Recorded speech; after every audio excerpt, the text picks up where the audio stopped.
ഫിലസ്തീൻ, പിഞ്ചു കുഞ്ഞുങ്ങളുടെ ചോര വീണ് കുതിർന്ന മണ്ണ്.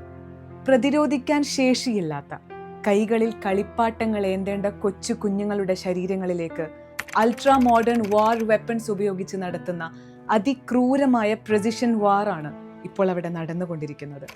പതിറ്റാണ്ടുകൾ പിന്നിടുന്ന ഈ കൊടിയ അനീതി ഇപ്പോഴും ലോകം നിസ്സംഗമായി നോക്കി നിൽക്കുകയാണ്. ലോകം കണ്ട ഏറ്റവും വലിയ മനുഷ്യത്വ ഹത്യയുടെ, ആസൂത്രിതമായ ചൈൽഡ് കില്ലിങ്ങിന്റെ ഞെട്ടിക്കുന്ന ഡാറ്റയാണ് ഫിലസ്തീനിൽ നിന്ന് പുറത്തു വന്നുകൊണ്ടിരിക്കുന്നത്.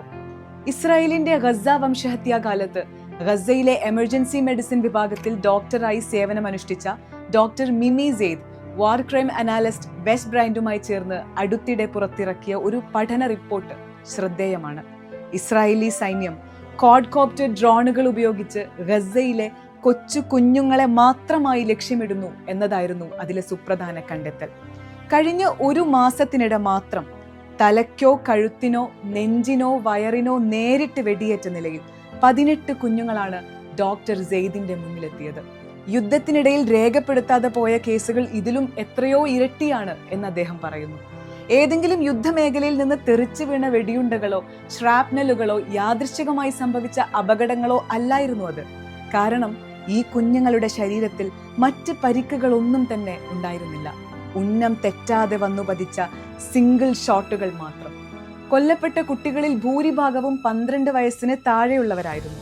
അബദ്ധത്തിൽ സംഭവിച്ചതാണ് എന്ന് പറയാൻ ഇസ്രായേലിന് കഴിയില്ല. കാരണം ടെന്റുകൾക്കകത്തിരിക്കുന്നത് കുട്ടിയാണോ മുതിർന്നവരാണോ എന്ന് വസ്ത്രങ്ങൾക്കും ചുവരുകൾക്കും അപ്പുറത്ത് നിന്ന് കൃത്യമായി വേർതിരിച്ചറിയാൻ കഴിയുന്ന ഇൻഫ്രാറെഡ് സാങ്കേതിക വിദ്യ ഇസ്രായേലിന്റെ ഡ്രോണുകൾക്കുണ്ട്. കുഞ്ഞുങ്ങളാണ് എന്നറിഞ്ഞുകൊണ്ട് തന്നെയാണ് അവർ കാഞ്ചി വലിക്കുന്നത്. ഇത് യാദൃച്ഛികമല്ല, ക്വൈറ്റ് ടാർഗറ്റഡ് കില്ലിങ്സ് ആണ്. പെന്റഗൺ വിസിൽ ബ്ലോവറും ഫിലസ്തീനിലെ UN അന്വേഷണ കമ്മീഷൻ ഉപദേശകനുമായിരുന്ന വെസ് ബ്രൈൻഡും ഈ വസ്തുത ഉറപ്പിച്ച് പറയുന്നുണ്ട്. കുട്ടികൾ വെടിയേറ്റ് വീണ സ്ഥലങ്ങളിലൊന്നും ഏതെങ്കിലും തരത്തിലുള്ള ഏറ്റുമുട്ടലുകളുടെ യാതൊരുവിധ അടയാളങ്ങളും ഉണ്ടായിരുന്നില്ല. ഒരു ശത്രുവിനെ കൊല്ലാൻ സൈനികർക്ക് നൽകുന്ന പരിശീലനമാണ് ഹെഡ് ആൻഡ് ചെസ്റ്റ് ഷോട്ടുകൾ. വായുവിൽ നിൽക്കുന്ന ഒരു സ്നൈപ്പർ ഡ്രോണിൽ നിന്ന് ഒരു കുഞ്ഞിന്റെ തലയിലേക്കോ നെഞ്ചിലേക്കോ കൃത്യമായി വെടിയുതിർക്കണമെങ്കിൽ അതിന് ഉയർന്ന പരിശീലനവും കോമ്പീറ്റൻസും വേണം. So that also suggest deliberate targeting. അന്താരാഷ്ട്ര നിയമങ്ങൾ കാറ്റിൽ പറത്തുന്ന റഷ്യ പോലും ഇത്ര കുറഞ്ഞ കാലയളവിൽ ഇത്രയധികം കുഞ്ഞുങ്ങളെ കൊന്നൊടുക്കിയിട്ടില്ല. 2022 ഫെബ്രുവരി മുതൽ 2026 ഏപ്രിൽ വരെയുള്ള 4 വർഷത്തെ യുക്രൈൻ യുദ്ധത്തിൽ 791 കുട്ടികളാണ് കൊല്ലപ്പെട്ടത് എങ്കിൽ 2023 ഒക്ടോബറിന് ശേഷം മാത്രം ഗസയിൽ ഇസ്രായേൽ കൊന്നൊടുക്കിയതായി സ്ഥിരീകരിച്ച കുട്ടികളുടെ എണ്ണം 21,000-ലധികമാണ്.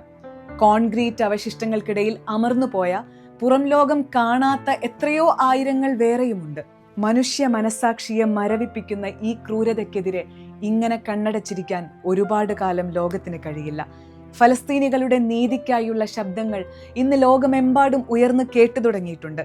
കഴിഞ്ഞ ആഴ്ച US ജനപ്രതിനിധി സഭയിൽ ഇസ്രായേലിനുള്ള ആയുധ സൈനിക സഹായങ്ങൾ തടയണം എന്ന ഭേദഗതിക്ക് ഡെമോക്രാറ്റിക് പാർട്ടിയിലെ പകുതിയോളം അംഗങ്ങൾ 103 പേർ അനുകൂലമായി വോട്ട് ചെയ്തു.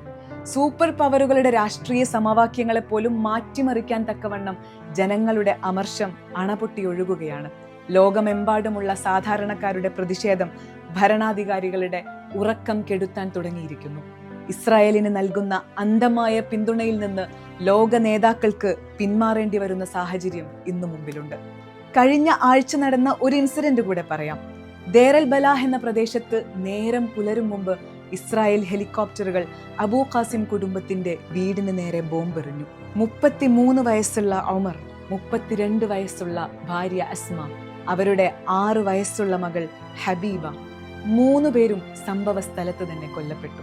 ആ ദുരന്തമുഖത്ത് ജീവനോടെ ബാക്കിയായത് അവരുടെ 3 വയസ്സുകാരൻ മകൻ സാമി മാത്രമാണ്. പൊള്ളലേറ്റ ശരീരവും മുറിവുകളുമായി അവൻ ഇന്ന് ഹോസ്പിറ്റലിലാണ്. ഗസയിലെ ഡോക്ടർമാർ നിസ്സഹായതയോടെ ഉപയോഗിക്കുന്ന ഒരു വൈദ്യശാസ്ത്ര പദമുണ്ട്, WCNSF, wounded child no surviving family. പരിക്കേറ്റ കുട്ടി കുടുംബത്തിൽ ആരും തന്നെ ജീവിച്ചിരിപ്പില്ല. ഉമ്മയുടെ മടിയിൽ ഉറങ്ങേണ്ട 3 വയസ്സുകാരന് ഇനി ഈ ലോകത്ത് തണലായി ആരും തന്നെയില്ല.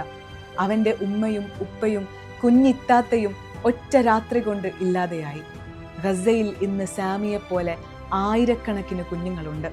ഗസയിലെ കുഞ്ഞുങ്ങളുടെ ചോരയ്ക്ക് മുകളിൽ നിശബ്ദത പാലിക്കുന്ന ഓരോ മനുഷ്യനും ഈ അക്രമത്തിൽ പങ്കാളികളാണ് എന്നുള്ളതാണ്. 21,000 എന്ന സംഖ്യ വെറുമൊരു കണക്കല്ല. അത് 21,000 ചിരികളാണ്, സ്വപ്നങ്ങളാണ്, പ്രതീക്ഷകളാണ്. ഈ കുഞ്ഞുങ്ങളുടെ നിസ്സഹായമായ കണ്ണുകൾ നാളെ നമ്മളോട് ചോദിക്കും, എന്തിൻ്റെ പേരിലാണ് ഞങ്ങൾ കൊല്ലപ്പെട്ടത്? കൺമുന്നിൽ ഈ ക്രൂരത നടമാടുമ്പോൾ നിങ്ങൾ എന്തെടുക്കുകയായിരുന്നു എന്ന്.